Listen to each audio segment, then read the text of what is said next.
बिस्मिल्लाहिर्रहमानिर्रहीम। अस्सलाम वालेकुम। वेलकम बैक स्टूडेंट्स, कैसे हैं आप लोग।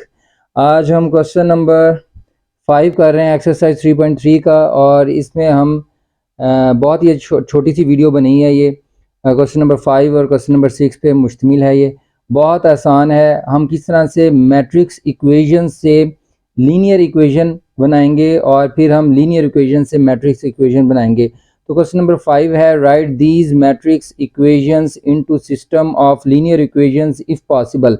इफ पॉसिबल का मतलब ये है कि आपको लेफ्ट हैंड साइड पे दो नज़र आ रहे हैं मैट्रिक्स, एक कोफिशिएंट का मैट्रिक्स है और एक वेरिएबल का मैट्रिक्स है एक्स और वाई का, और दोनों के दरमियान कोई साइन नहीं है। इट्स मीन के दे आर बीइंग मल्टीप्लाइड, ये दोनों मल्टीप्लाई हो रहे हैं। हमने देखना है कि क्या ये मल्टीप्लिकेशन पॉसिबल है या नहीं। उसका सिंपल सा एक तरीका है कि पहले मैट्रिक्स का ऑर्डर है 2 by 2, और जो दूसरा मैट्रिक्स है वेरिएबल वाला, इसमें 2 रोज और 1 कॉलम, इसका ऑर्डर है 2 by 1। और देखा जाए तो इक्वेशन के साथ जो नंबर जुड़े होते हैं वो अगर सिमिलर हैं तो प्रोडक्ट पॉसिबल है, यानी पहले के कॉलम्स और दूसरे की रोज अगर सिमिलर हैं तो प्रोडक्ट क्या है, पॉसिबल है। तो लिहाजा यहाँ पे पॉसिबल है, हम इनका प्रोडक्ट फाइंड आउट करेंगे और एक मैट्रिक्स बनाएंगे। वो कैसा मैट्रिक्स होगा, इन दोनों को अगर कैंसिल करें तो हमारे पास बचता है 2 और बाय 1। इसका मतलब है जो मैट्रिक्स हासिल होगा उसमें 2 रोज होंगी और 1 कॉलम होगा, जो कि बिल्कुल इसकी तरह का होगा, 2 रोज और 1 कॉलम। जब दो मैट्रिक्स आ जाएंगे फिर हमने कंपेयर करके दो इक्वेशन जो है वो सेट करेंगे। तो स्टार्ट करते हैं जी। बड़ा सिंपल सा तरीका है, आप लोग सब जानते हैं मल्टीप्लिकेशन कैसे करनी होती है कि हम ये जो पहला मैट्रिक्स होता है उसकी रो को दूसरे मैट्रिक्स के कॉलम से मल्टीप्लाई करेंगे। टेल से मल्टीप्लाई होगी, यानी 4 मल्टीप्लाई बाय एक्स हो जाएगा, फिर प्लस लगता है मेथड का, और फिर हेड को हेड से मल्टीप्लाई करेंगे, 2 मल्टीप्लाई हो जाएगा वाई से, और ये हमारे पास आ जाएगा 4x प्लस 2y। सिमिलरली अब नीचे आ जाए, अब 3 मल्टीप्लाई होगा x से, और फिर प्लस और 1 मल्टीप्लाई होगा y के साथ, तो y ही आ जाएगा। और ये मैट्रिक्स हमारे पास दो मैट्रिक्स के मिलाने से प्रोडक्ट से एक मैट्रिक्स बन गया है। और अब दूसरी तरफ देखते हैं, 6 और 4 वैसे ही लिख लेते हैं। हमने देखा कि इसमें कितने कॉलम है, ये जब भी प्लस माइनस मल्टीप्लाई आ जाए दरमियान में तो एक नंबर कंसीडर होगा। तो ये एक टर्म, ये एक टर्म, ये एक कॉलम है, 2 रोज हैं, ये भी एक कॉलम 2 रोज। जब भी दो मैट्रिक्स इक्वल होते हैं तो इसका मतलब है कि मैट्रिक्स के जो कॉरस्पॉन्डिंग एलिमेंट्स हैं दे आर ऑल्सो इक्वल। तो अगर ये मैट्रिक्स इक्वल है तो कॉरस्पॉन्डिंग एलिमेंट्स भी इक्वल होंगे। मैं लिखूंगा equating the corresponding elements. Corresponding elements equal रखेंगे तो हमारे पास आ जाएगा जी 4x प्लस 2y इक्वल किसके आ जाएगा, ये पहला एलिमेंट पहले कॉलम का, ये किसके इक्वल आ जाएगा, 6 के। और जो दूसरा है, दूसरी इक्वेशन एक और सेट होने लगी, 3x प्लस वाई, ये किसके इक्वल आ जाएगा, 4 के। तो ये सिस्टम ऑफ लीनियर इक्वेशंस है। लीनियर इक्वेशंस वो होती हैं जिनमें वेरिएबल की पावर 1 होती है, इनका ग्राफ भी एक लाइन की तरह से बनता है, इसलिए इन्हें लीनियर इक्वेशंस कहते हैं। ठीक है स्टूडेंट्स, अब इसके नेक्स्ट पार्ट की तरफ आते हैं। डायरेक्ट करेंगे, बड़ा सिंपल सा है। उसी तरह से 2 by 2 है और ये 2 by 1 है, इसका मतलब प्रोडक्ट पॉसिबल है। पॉसिबल है तो मल्टीप्लाई करता हूँ मैं पहले की रो को दूसरे के कॉलम के साथ, तो 5 मल्टीप्लाई होगा x के साथ, फिर प्लस 0 मल्टीप्लाई होगा y के साथ, और इसी तरह से नीचे वाली, क्योंकि नेक्स्ट कॉलम नहीं है इसलिए हम नीचे वाली रो को भी इसी कॉलम से मल्टीप्लाई करेंगे। 0 मल्टीप्लाई होगा x के साथ, फिर प्लस 4 मल्टीप्लाई होगा y के साथ, और ये मैट्रिक्स क्लोज कर देंगे। दो मैट्रिक्स के प्रोडक्ट से एक मैट्रिक्स हासिल हो गया हमें, 10 20 उसी तरह से। और फिर हम देख रहे हैं दो मैट्रिक्स आपस में इक्वल हैं जिनका ऑर्डर भी सेम है। तो जब मैट्रिक्स ऑर्डर सेम हो तो उनके कॉरस्पॉन्डिंग एलिमेंट्स भी सेम होते हैं। तो मैं यहाँ पे लिखूंगा इक्वेटिंग, और कंपेयरिंग भी लिख सकते हो आप, इक्वेटिंग द कॉरस्पॉन्डिंग एलिमेंट्स।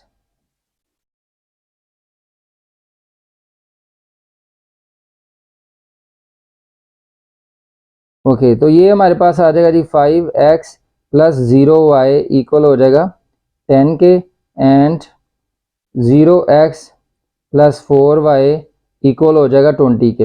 अगर इन्हें हम मज़ीद सिंप्लीफाई करें तो ये हो जाएगा 5x 0y, यानी y ख़त्म हो गया तो इक्वेशन सिर्फ एक वेरिएबल में आ जाएगी। 5x इक्वल 10 और ये हो जाएगा हमारे पास 4y इक्वल 20 और 0x जो है वो ख़त्म हो जाएगा। ठीक है स्टूडेंट्स। पार्ट 3 है इसका। पार्ट 3 में क्या है जी, हमारे पास दो मैट्रिक्स दिए हुए हैं। अगर मैं इसे चेक करूं तो पहले का ऑर्डर बनता है 2/1, मतलब दो रोज़ हैं उसमें, यूं रो के लिए चेक करते हैं, और 1 कॉलम है 2/1, और इसमें कितनी 2 रोज़ और 1 कॉलम 2/1। तो हम देख रहे हैं कि भाई इक्वल के साथ जुड़े हुए नंबर सेम नहीं है, यानी कि पहले के कॉलम और दूसरे की रोज़ आपस में इक्वल नहीं है। तो हम क्या लिखेंगे, हम लिखेंगे मल्टीप्लिकेशन इज़ नॉट पॉसिबल, लिहाजा हम इस सिस्टम को कन्वर्ट नहीं कर सकते। लिहाजा मैं लिखूंगा multiplication of the matrix is not possible, या सिंपल ये लिख दो सोल्यूशन इज़ नॉट पॉसिबल।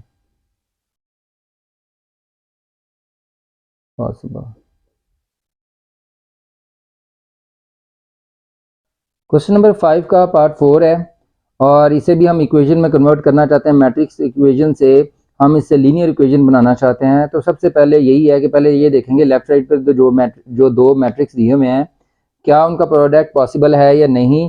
तो सबसे पहले मैं ऑर्डर लिखूंगा। इसका ऑर्डर बनता है 1 रो और 2 कॉलम। तो हमारे पास बनेगा 1/2। पहले का ऑर्डर हमेशा पहले लिखना है। फिर दूसरे का ऑर्डर ये है, दूसरा इसका 2 रोज और 1 कॉलम, तो 2/1 आ जाएगा।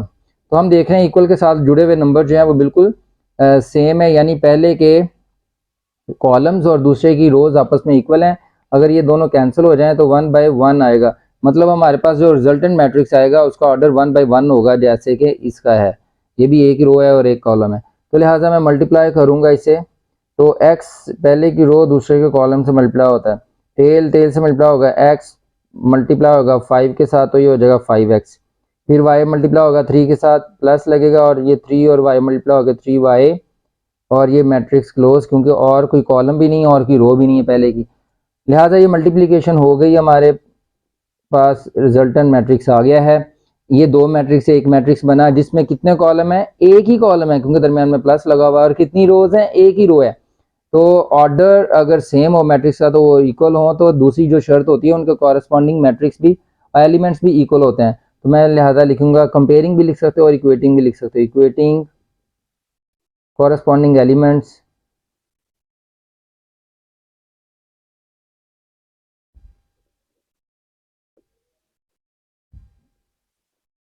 तो ये हमारे पास आ जाएगा students 5x plus 3y equal हो जाएगा 2 के। तो यही required system of linear equation है। Here we have only one equation, जहाँ पे हमारे पास सिर्फ एक इक्वेशन बन रही थी।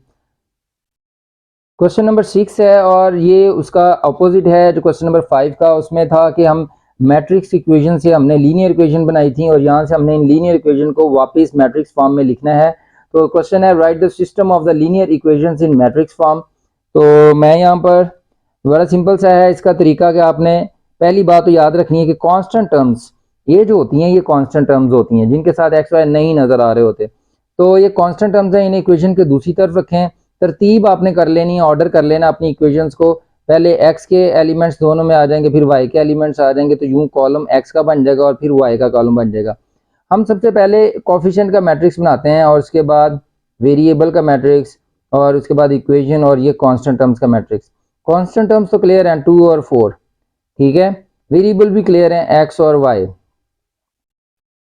तो फिर क्या चीज नहीं मौजूद यहाँ पे, कोफिशिएंट। कोफिशिएंट कैसे लिखना है, जो भी एक्स वाई के साथ मल्टीप्लाई हो रहा है वो नंबर लिख दो।